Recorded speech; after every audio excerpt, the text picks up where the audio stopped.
Hey, I'm Alicia, your non-monogamous relationship coach. Welcome to the podcast where my friends and I chat about our relationships, enthusiastic non-monogamy, polyamory, swinging, kink, and our lives. You'll get a candid peek into what makes it worth it to live life outside the box. And in case you're still wondering, nope, we're not monogamous.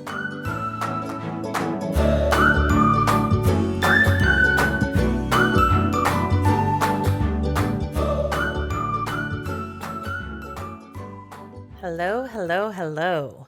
I want to give a shout out to Rebecca O for being one of my Patreon lovers. Thank you, Rebecca, for supporting the show. And I'm loving having you on our group calls for those conversations.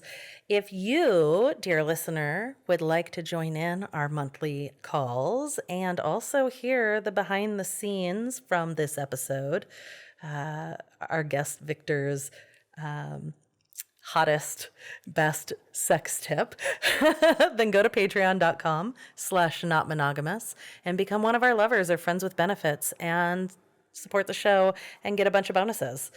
Today's guest is Victor Salmon, and they are a beacon for inspiration for those searching for healthier emotional and relational outlook. Their initial exposure to polyamory and subsequent experiences within the BDSM community have shaped their nurturing approach to emotional well-being. Unapologetically open and honest, Victor excels at translating complex emotions into relatable insights that encourage self-reflection and cultivate healthier relationships. If you're seeking guidance on managing jealousy and anger or navigating human connections in an evolving world, Victor's unique insights, rooted in both personal experience and deep introspection, will prove invaluable to you. I really hope you enjoy the show as much as I enjoyed making it. There we go. I did the thing. Wonderful. Okay, so welcome. You're here, and we're talking. We are. So I want to first welcome you because I appreciate that you are coming on the show and chatting with me. Well, thank you. You're welcome. Thank you. It's clearly the show is Nope, We're Not Monogamous. And so I love to talk about people's experiences with relationships that don't fit in the monogamous box. And so I'm curious what your experience with non-monogamy is, what your relationship style is, how you relate to all that. My experience with non-monogamy has been varied. I started out as a non-hierarchical polyamorous person, originally as a unicorn, actually. I joined a lovely couple, and Nice. they were the best introduction to polyamory. This is the opposite of many stories you'll hear about non-monogamy. I knew from a very young age that I was non-monogamous. Like, I can trace back to two distinct events in my past where I went, that makes so much sense. Why don't people just do that? Hilariously, both of them are Star Trek. I love one that. of them, one of the best Star Treks, and one of them, one of the worst Star Treks. So I'll start with the good news, which is that the first hint that I might be non-monogamous was listening to Whoopi Goldberg's character Guinan give Will Wheaton's character Wesley Crusher advice about love. In if I had to guess, I'd say the name of the episode is The Dauphine. Anyways, TLDR, a boy ends up in love with an alien, and turns out they can't be together, shocker, and is heartbroken at the end of the episode. And so the advice he gets from an adult is, like, you're not going to love again in the same way, basically.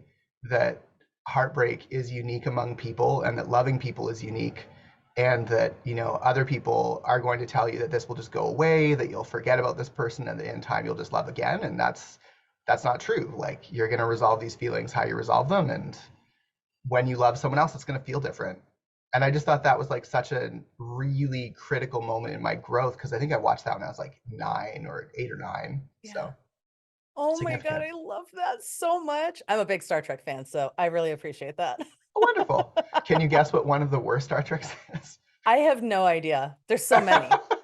Just fair enough. There are a lot of them. Yeah. I think aside from the original animated series and the original series, I've seen every episode of every Star Trek except Prodigy as well, actually, because that's really for teens. I tried to get into it, couldn't do it. So the one I would say is one of the worst would be Enterprise. And basically there is a character on Enterprise who is a doctor, a denobulin named Dr. Flux, and he has 3 wives, as most denobulins do, and each of his partners has 2 other partners. It's so interesting that they try and make it as normy a character as possible. He's very heterosexual and is very into marriage, very, very fixed about trigamy, I guess, but is very polyfidelitous. Like he has that group of his partners, and those are his partners, and he never explores any kind of relationship outside of that. Oh, that's amazing. I remember thinking like, why isn't marriage like this for human beings? And then I realized like, oh, for some of us it is. Yeah. Yeah, totally. Oh my God, I love that. So those are my 2 foundational experiences in figuring out I was non-monogamous. And then I still hadn't figured it out, hadn't clicked for me. All through high school, I tried dating monogamously with pretty much terrible success because, high school. I mean, who has success in high school? And if you do, props to you, but that is not me. Right? Not my So experience. yeah, not my experience. Mileage may vary.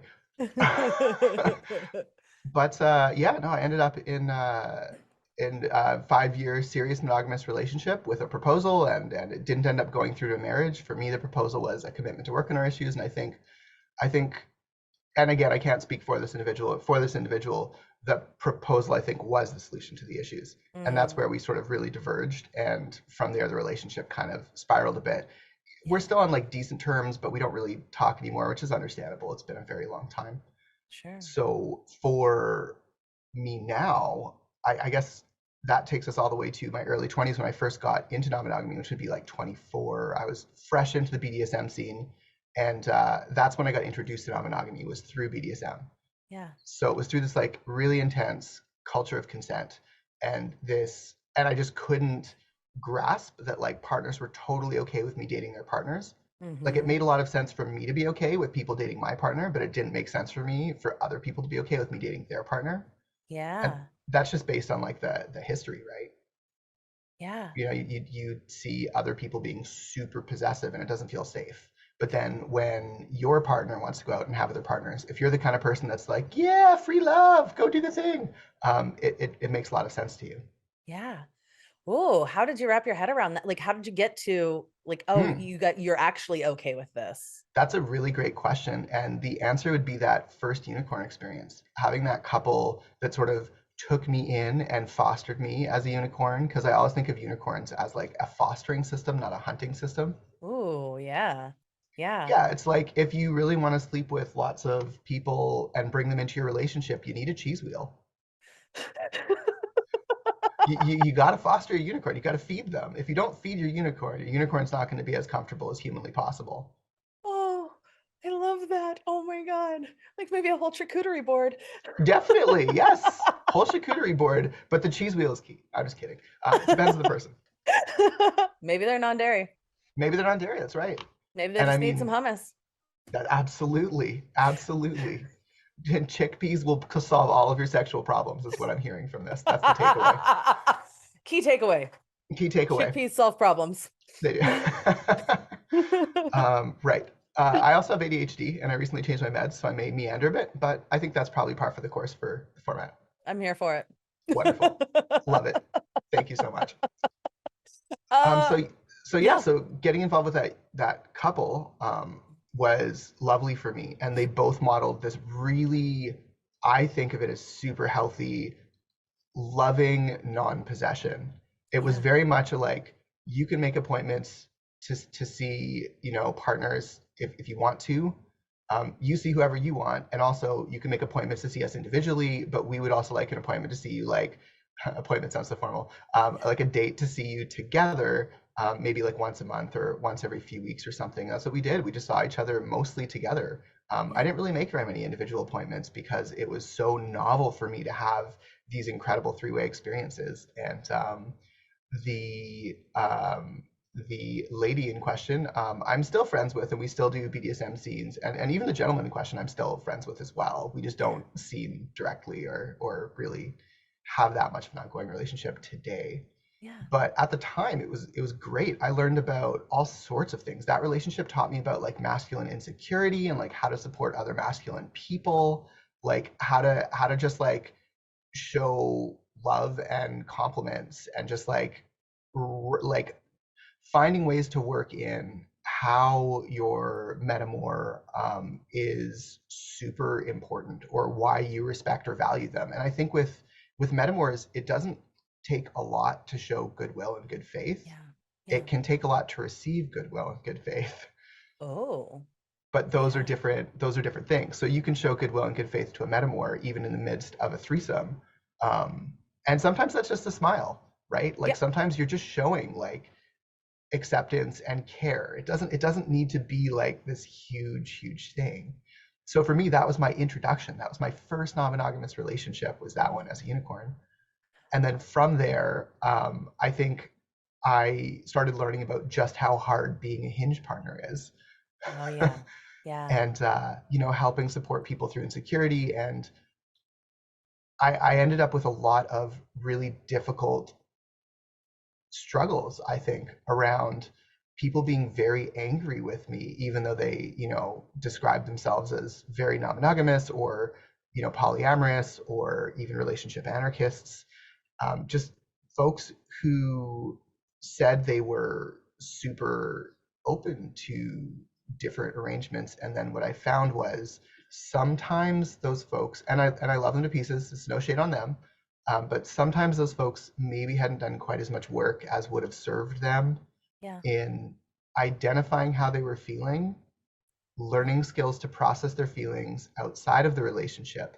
And the result of that was I developed a lot of, I don't want to say trauma, maybe lowercase t trauma, but just like a lot of stress and anxiety Mm-hmm. around supporting partners through their jealousy and their anger, because anger can be really scary for me. Yeah. Yeah. I For definitely most grew up in a people. household, for most people, but Yeah. I definitely grew up in a household that had violence in it. So for me, it's extra scary. Yeah. And when you get into those sort of extra scary pieces, that can really interrupt intimacy and relationship and can make it quite difficult. So what I would say, I suppose, I have no idea what I want to say. I've completely lost my train of thought now. Definitely the ADHD. That's okay. I'm going to ask you a question. All right, Totally fine. I have a okay, question for you. yeah. Okay, first of all, dealing with partners who are feeling angry and upset and jealous and having that anger, um, feeling, knowing that you're the person that it's aimed at, did you find that you found yourself doing a lot of people pleasing and trying to de-escalate and what I find that people do is then they start abandoning themselves and they start bypassing their own boundaries, anything to make this um to reduce the tension and to not have your partner mad at you. Yeah, no, I did all that. Yep. Yeah. Yeah. 100% have my number. Absolutely engaged in people pleasing. And that's a pattern too. Like I tend to fall Sure. in as a trauma response. Yeah. So engaged in people pleasing, absolutely didn't enforce my boundaries. Just tried to make things work and really struggled and ended up asking a lot of partners. Like I really, because I essentially ended up with a lot of this um, like pain around Yeah. partner anger and jealousy, and I started developing all this anxiety around the same. So if I would go out with another partner, I would like check in with my partner and I'd be tentative and I'd sometimes even be fearful. um, Mm-hmm. and my partners rightly pointed out like that's your issue, which is a Mm. super like unsupportive way to go about it, but also true. Like it is my issue to get over, it's my stuff to resolve, it's my work to do. The flip side of that is when partners are feeling jealousy, you can say the same thing. You can say like, oh, that's not my issue, that's your work to do. But it's also an incredibly unsupportive way to go about that. Yeah. So for me personally, it's sort of about finding, well, okay, there's like the minimum of what's sort of, required by me in terms of supporting a partner who's experiencing jealousy. But then there's also just like trying to be a really supportive, loving partner and like what that looks like. And I think where those lines really get screwed up for me is when a partner feels really entitled to my emotional labor and support and time around Mm. jealousy. That's a really good way to kind of define that because there's this like and I think it's a lot of it is monogamous conditioning and just, a need to build emotional maturity is Mm, the like, I'm feeling bad. You have to do something about it. It's your right. responsibility. versus I'm feeling bad and here's what I think you could do to help me. Are you willing to do that? Mhm. Right? Yeah. Yeah. Oh. And it's so much freaking learning. Yeah, it absolutely is. There's so much to learn and so much to do and figuring it all out. And then like like jealousy is such a big emotion, a big an amalgamation of emotions, but like it feels Yeah. huge, especially when it's not super familiar or you aren't familiar or don't have lived experience of moving through it and coming out the other side okay. Yeah. Yeah. Have you Yeah. interviewed Dr. Jolie Hamilton yet? Twice. Oh, fantastic. I adore her. So I talked to her last So week. much. She's amazing. She is. Yeah. I Yeah. have a few sessions with her on my podcast as well. We touch on the deep wisdom of jealousy, and it's just like, Oh, I love her content. she's so good. Yeah. Mhm. Yeah. Yeah. I've got a huge crush on that human. She's amazing. Definitely. Yeah, yeah. Okay, so the other thing I was curious about is your first experience being a unicorn. You Mhm. know, most of the well, it's pretty funny, right? So you've got like the swinger community where being a unicorn is dope. That's so cool. This is just a Unless third you're person who wants to come and unless you're bang. assigned male at birth, in which case it depends on the swinger community. Fair. Fair. I don't have that experience. Fair enough. But I can see how that might be a thing. Yeah, it's like instead of queerness being encouraged and fetishized, almost to the point where honestly going to some swinger communities, it almost feels a little like high school where it's like, oh, that woman is kissing another woman Look, two girls are solely for the kissing. purpose, but solely for the purpose of like turning on their partners. Like you sometimes they're really into it, and sometimes you see it and you're like, wow, they're really doing that for someone else. And like, where Yeah. did that script come from? And like, it just like, I can see how much packed luggage there is that is yet to be unpacked. And I'm just like, oh, it's exhausting to look at. Like, not to be Mm-hmm. judgmental, because that feels judgmental to me, but like sometimes when I see people in a place that I've personally been in with just stuff that Yeah. has yet to be unpacked, and I'm just like, oh, this is really taking me out of the mood, you know? I remember what that felt like. But so the swinger community, you know, people versus Yes. the polyamorous community Mhm. where you mentioned unicorn and Mhm. everybody is up in arms and this is a horrible thing because you're definitely going to be used and abused by some couple who eventually will hate you I is mean, you kind certainly of the can narrative be. that we hear. Yeah, and it's I think it's the narrative we hear because it's so common. I mean, Yes, but by virtue of being a unicorn doesn't mean you're being abused. Of course not. exactly. Yeah, Exactly. So I'm fascinated. I love hearing that this was such a good experience for you. And yeah, anyways, that was a long rambly way to ask you if this couple was very experienced with non-monogamy prior to yeah. meeting I you. I think they both had. Let me think. We were all young, so Mhm. the hingy partner had like 5 years of experience, and the other partner probably had like 5 to 7, somewhere in there. Yeah. Yeah. Yeah. So like they weren't brand new. And I think that's part of the key. Like when you hear about these really bad experiences, often you're talking about people opening up from a marriage that have absolutely no experience. They haven't really done the work. And there's nothing wrong with that. It's perfectly fine to just live your best life and pursue your dreams. Just you really have to be upfront. And as we say in the BDSM community, you have to play within your abilities, right? You want Oh. to play within your skill set. If you don't have the skill set to have a third or a unicorn or something like that, and you're pursuing that, there's nothing wrong with that, but you really need to disclose to those people like just how unskilled you are and what the risks are. Like that's kind of needed for informed consent. Having said that, it is so challenging to I think for a lot of unskilled couples especially to find a unicorn that's willing at all, that I think there's a huge temptation to simply promise to do the people pleasing, like you said, to promise whatever the unicorn asks for, even if it's unreasonable. So if the Mhm. unicorn's like, well, I want a relationship, not just sex, okay, well, we can make that happen. But it's like, but can you? Do you actually have the skill set to do that? And are you practiced? And like, what does it look like when that breaks down? And like, have you talked about what an exit from that relationship might feel like? Because like that's important for everybody, including the people in the marriage, to talk about. Yeah. Yeah, absolutely. And then there's the kind of the you don't know what you don't know, right? Yeah. Like people don't know, they're like, well, I have this really great relationship. I'm great at relationships. I'm great at communication. Everything is good. But what they have is a really great monogamous relationship that Yeah. has no experience moving outside of that. And so that's when I think people need guidance and coaching and community and to look for advice. And I actually teach a class on group sex, and Oh, have a nice. like a how to have your first threesome class Aw. because I think most monogamous hetero couples kind of do the we talk about this thing, there's this fantasy, it's really hot, awesome, let's get your hot friend drunk and see what happens. Yikes. That's so common. um Really? oh yeah, oh Wow. yeah, I mean that was my first couple of experiences in on both ways Got as it. a unicorn and not. I was very young. Understood. Yeah. But I mean, it was like hey, we have this hot fantasy, but we don't actually feel comfortable enough really talking about it. Yikes. And Yeah. so, yeah, so I think it's important that people look for resources and information on what other people are doing, right? Yeah, no, What has totally. worked for others. Yeah, absolutely. I'm so glad that you have that class available.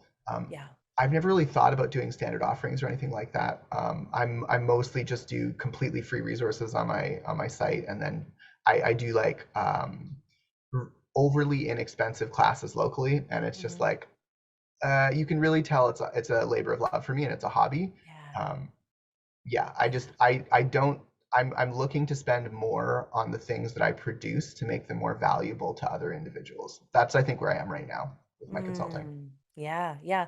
I mean, I think any good information is valuable. Yeah, Like, that's fair. it's all valuable. It's needed. It's so needed. Our whole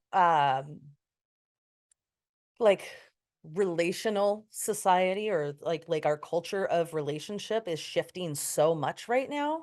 People are Hmm. becoming so one, we're aware that monogamy isn't the only way. I mean, Right. Yeah. uh and people are becoming so much more open about talking about their desires and their fantasies and their um e- even in monogamous relationships, wanting things that don't look like the script that they Right. started with, right?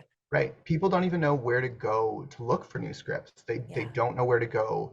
Like most people haven't read Nonviolent Communication by Marshall Rosenberg, which blows my Mhm. mind because as a person who's neurodivergent, ADHD at the very least, if not, so the way I would describe it is like a kiss of autism, but Just a little touch. just a little touch. Yeah. It's just enough to be. But that's the thing with ADHD. There's so much overlap with autism, Mhm. but Yep. the fundamental cause of it is slightly different, supposedly, Yeah. inattention rather than simply not understanding. But I feel like there's a large dose of that as well. I would say that both share a lot of the. It's not important. This isn't a podcast, but neurodivergence. The point. Yeah. I could have that conversation all day long too, because I also have ADHD and so does my daughter and so does my mother. And Yeah, and probably most of the people I'm in relationship with.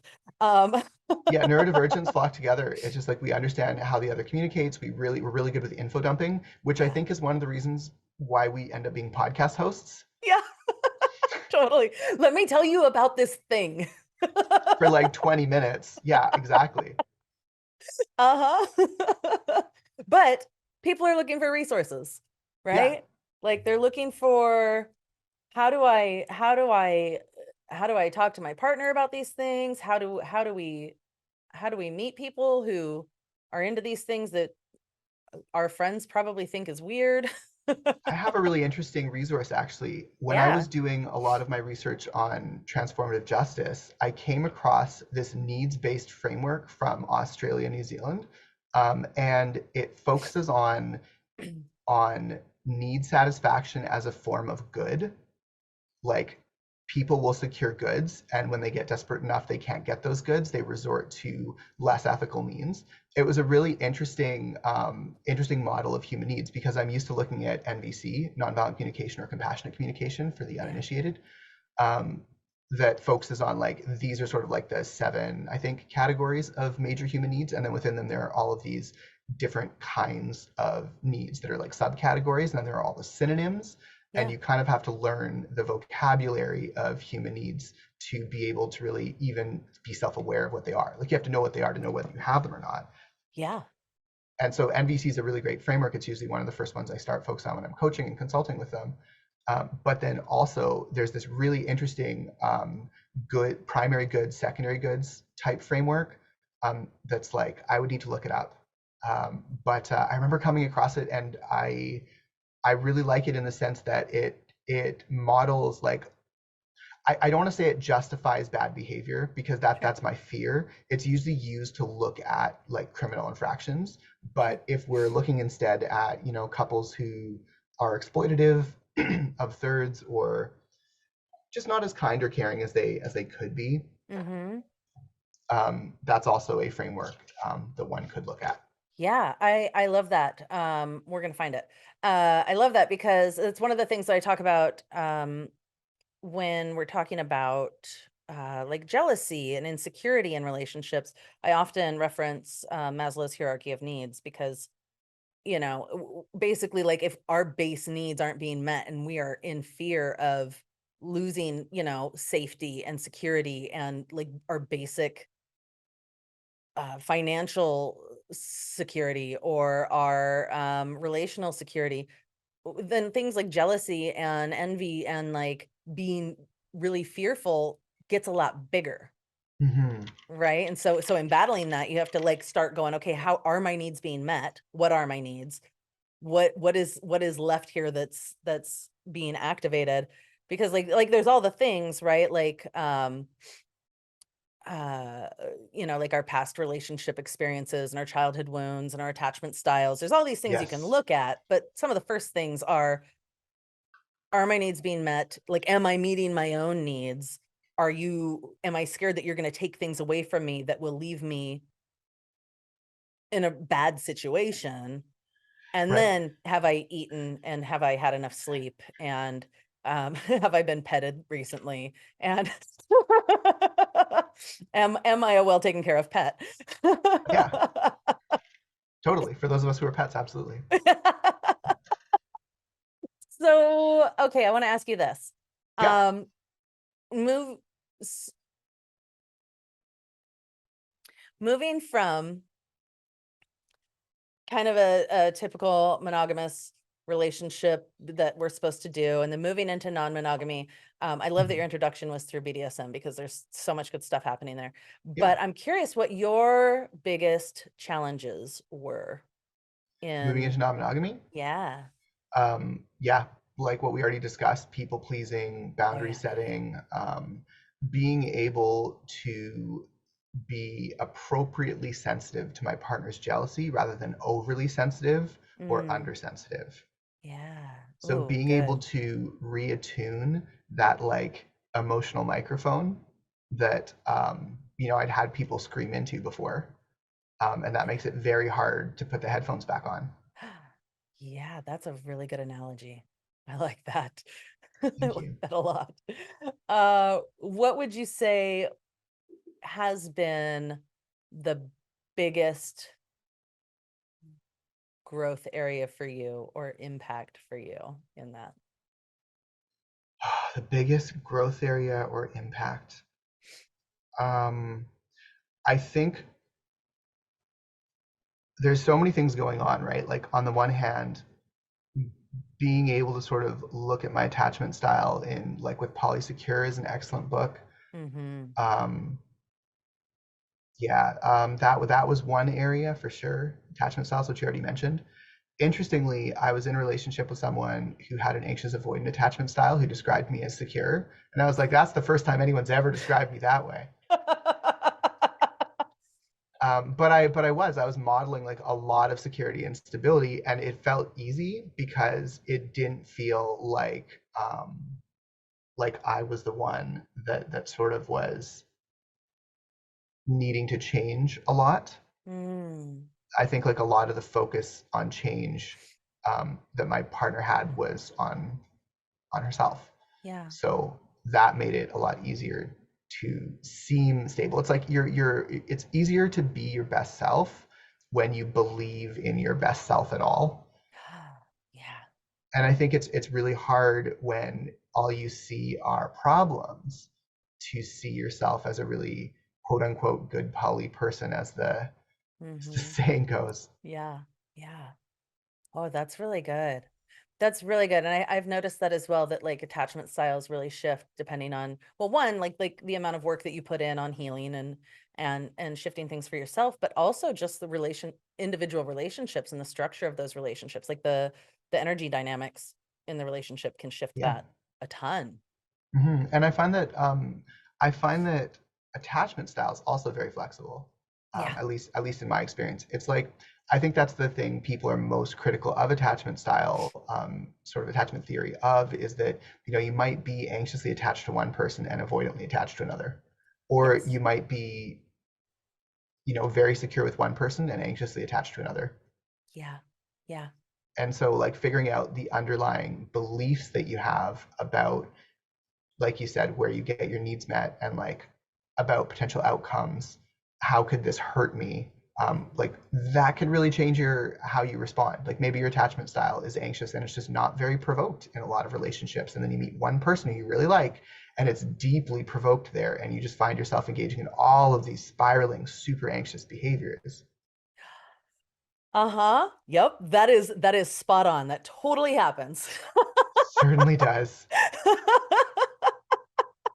Oh, I Yeah. love that. I And I love have, that. fortunately or unfortunately or through my own fault, been someone who I think has provoked a lot of anxious attachment in partners I've been with. And I think part of the reasoning is I'm not always their first monogamous relationship. That's certainly, or non-monogamous relationship. That's certainly not true. But sometimes I am, and that can be Yeah. one of the reasons that you're the partner that sort of provokes an anxious reaction for the first time for someone, Yeah. or a very heightened anxious reaction. So Yeah. there's attachment styles, and then there are certainly other areas that I've grown a lot in. I would say therapy, just going to therapy. Yeah. Yeah, Yeah. I've had a regular therapist when I was in my like late teen. No, when I was in my late teens, early 20s, I was going every week. Um, and then for like from my mid 20s to my mid 30s, I was going like once every 2 weeks when I was going, and I was doing like some years on, some years off. Yeah. And now I see a therapist about once a month. Yeah. Yeah. I think I wish that this was something that was more um one more socially acceptable, especially Yeah, for those people who present as men. That is like there's so much stigma around therapy there.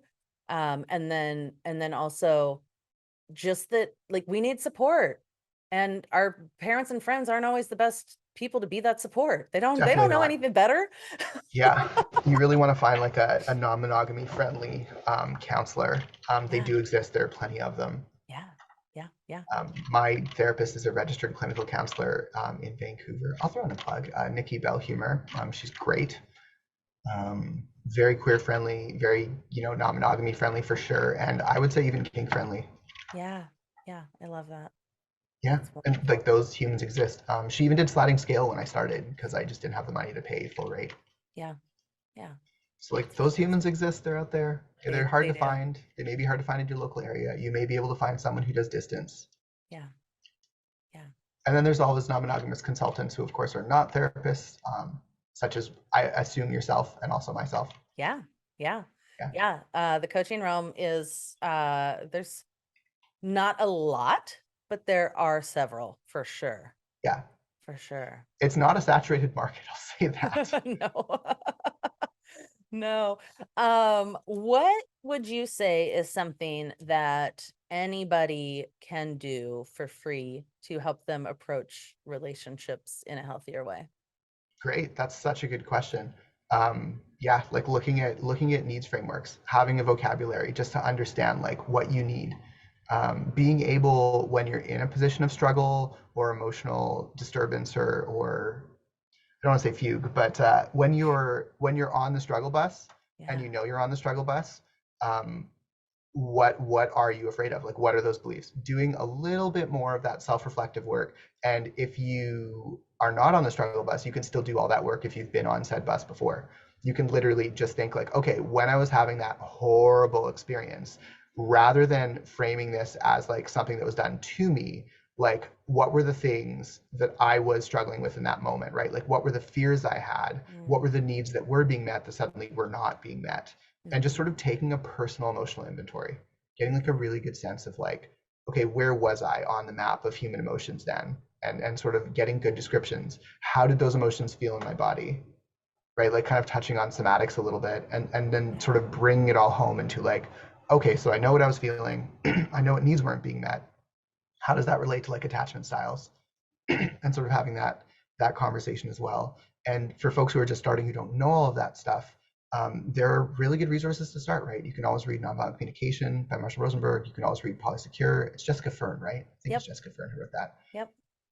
And there's tons of other stuff you can read as well, but I would say those two for people who have not read anything yet are a really good starting point for just like improving their human relationships. And I find that both of those books will serve people who end up being monogamous, even if they're just exploring non-monogamy. There's a lot of good quality information that'll really help you make monogamous relationships better too. Yeah, absolutely. I recommend those for anybody in relationships, period. Like that is information we should all have. Agreed. Yeah, and honestly, I feel like non-monogamy isn't necessarily harder than monogamy. I think it's just a different skill set. Some people just have built the skills for non-monogamy, and the idea of approaching monogamy is like, oh God, that's so difficult. Like, why would anyone want to do that to themselves? And vice versa. People will say the same thing about non-monogamy. Yeah. And I think right now, because there's so like monogamy is the default, there are a lot of people who would be better served by non-monogamy who have currently gone through this like acculturation of monogamy that are trying to like unlearn the things that don't serve them. And I think that's where folks like you and I come in, is that like we have a lot of that information, we've done a lot of that journey and are still on that journey, right? Because it's kind of a lifetime thing. Yeah. I mean, But yeah, just, there's being a person in being relationship a with person, people. being a person. It's the journey. There's just a lot more people, I think, transiting from monogamy to non-monogamy than vice versa right now, and that's just by virtue of where we are in time and Yeah. cultural acceptance. Yeah, maybe in another timeline they're going the other way. Yeah, absolutely. When will they realize it's not a choice? Yeah, exactly.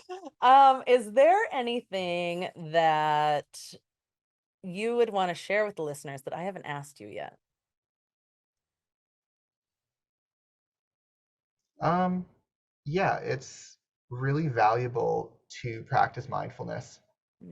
I say this as someone with a degree in molecular genetics, like just taking like a 60-second time like period to just like sit and observe your feelings and your body when you're really struggling will give you enormous amounts of data and insights for troubleshooting and figuring stuff out later, whether it's in therapy or on your own. Oh, yeah. Oh, that's so good. It kind of blows my mind. I mean, I've been guilty of this as well. How many of us are like, mindfulness, I ain't got time for that. Nope, I just got to keep Yeah. overthinking this until it goes away. Yeah. 60 seconds of mindfulness. I would rather spend the next hour and a half tossing and turning. Yep, exactly. Instead of like, I'm just going to focus on my breath for a minute. Yeah. And it's not necessarily going to fix the problem, but if it turns an hour and a half into half an hour, it saved you a lot of time. That's worth it. Yeah. Thank you very much. I have one more question for you.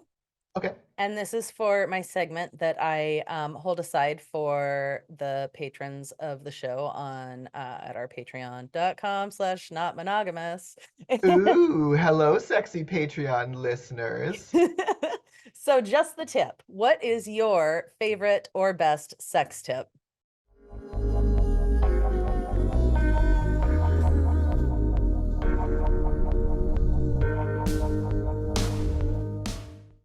Brilliant. I love it. Thank you. That was like a whole bunch of tips there. That's fantastic.